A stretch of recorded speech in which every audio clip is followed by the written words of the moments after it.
This is Optimal Living Daily Relationships, Episode 47, Fatal Dating Mistakes, Part 1, by Steve Pavlina of stevepavlina.com. And I'm Joss Marie, your host and personal narrator right here on the Relationships edition of Optimal Living Daily. This is where we share content with you from all the best relationship blogs in the world, and I have the honor of narrating them to you every single weekday. Today, I have a post from Steve Pavlina of stevepavlina.com, all about fatal dating mistakes.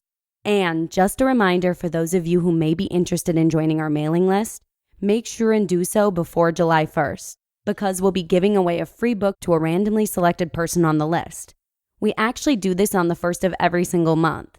It's just a fun way for our team here at OLD to show some gratitude for your support. Come by oldpodcast.com. And with that, let's hear today's post as we continue optimizing your life.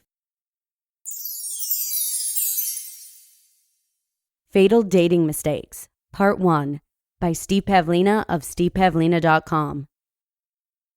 Did you ever make a foolish mistake and screw up on an otherwise good connection with someone you were attracted to?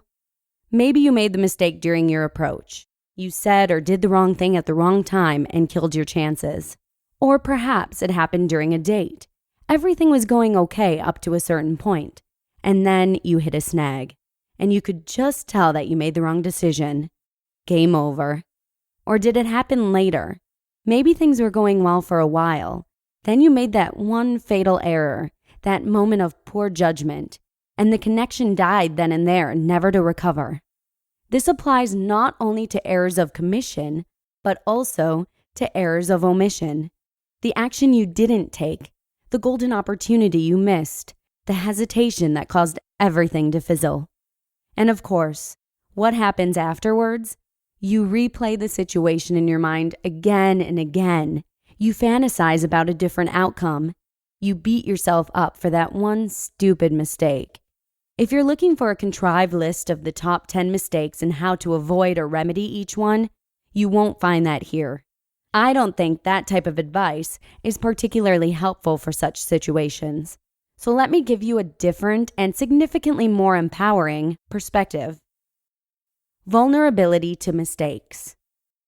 Consider that if a connection you're exploring with someone is so vulnerable to mistakes, even at the very beginning of your connection, then maybe the other person wasn't so compatible with you to begin with. Even if you had managed to avoid that one mistake, another equally fatal one may very well have occurred later, and if not that one, then some other one. If stepping on a single landmine could kill the connection so abruptly, perhaps the mistake wasn't that you stepped on a mine.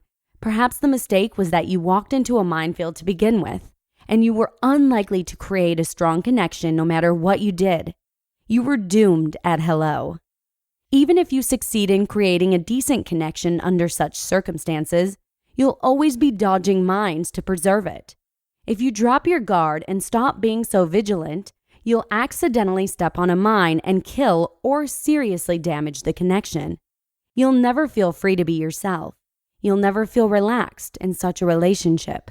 I've had several experiences of connecting with a woman where things were going well for a while, and then the connection took a wrong turn and died. I can often recall the exact moment that happened.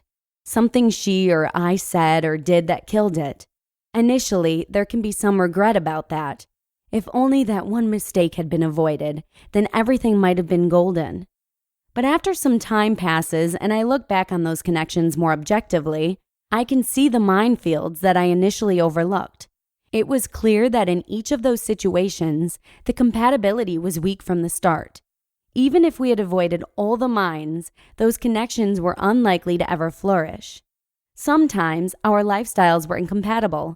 Other times, there was a major differences in values. And still other times, the attraction just wasn't there. That one exploding mine was a gift. It saved us both from going any further down the wrong path. Fault tolerance. In my experience, connections that have the potential to become very strong tend to be fault tolerant from the beginning. If the compatibility is high, then the minefield is largely absent. You could still kill such a connection deliberately if you chose to.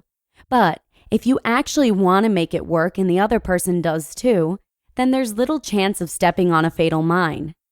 When I meet someone with whom I share some deep compatibility, especially on lifestyles and values, it's hard to screw it up. I can make all sorts of mistakes and the other person won't hold it against me. She might not notice, or she'll brush it off, or she'll be bothered briefly and quickly forgive me. And I'll do the same with her. We tend to sense early on when the compatibility is strong, and so we're more likely to give the other person the benefit of the doubt. We see such connections as being investment worthy, so we're very willing to cut the other person some slack. When I found myself in situations where the compatibility was weak, I have to admit that I probably stepped on a mine or two deliberately, knowing that it would bring things to a close. But if I were to take the same action with a high compatibility connection, it wouldn't have the same effect. When I look back on how Rochelle and I first connected, we were so compatible that I think it would have been hard for either of us to screw things up when we first got together.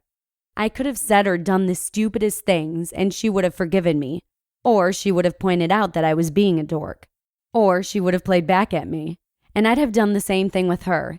And in fact, if I look back, I can see that this is exactly what happened.